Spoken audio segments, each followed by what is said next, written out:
Shout out pala, taga Iligan. Next week, andyan ako. Andyan yung kakao tutorial. So pupunta pala ako doon sa sa Iligan. So magtuturo tayo ng paano mag-pruning. Lahat ng klaseng pruning turo natin. Tapos fertilization, pest control.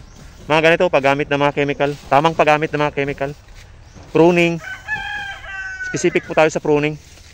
Ito, mga chirel pa lang yung kakao natin. Kakao lover. Ayan, mga pa lang sila. Mga chirel pa lang lahat, bulaklak. Wala pa, June pa lang ngayon, kaya nasa cross-pollination pa lang ating mga kakao. Kaya daming mga bulaklak niyan. Yan, ang iba natutuloy na. Maliliit pa lang po. Lahat yan sila, papunta doon. So wala tayong ma-isprehan. Hindi pa pwedeng isprehan yung mga maliliit. Pero kung mamatamaan mang galing sa pre-button, ganyan, okay lang. Hindi naman siya makakapinsala.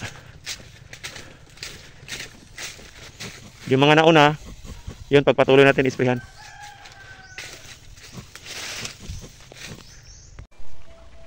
Pag dati ninisprehan kasi o binalot, ito, bulok to eh.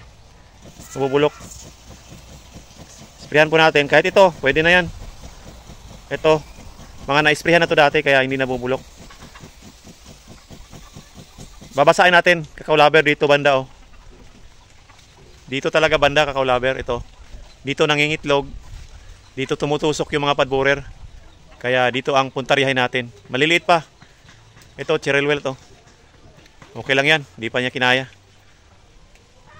So ito, kakao lover, ito. Pwede natin simulan. Pisikan konti. Kasi pag hindi natin inisprehan, magiging ganito. Oh. Bulok siya. Mapapasukan ng padborer.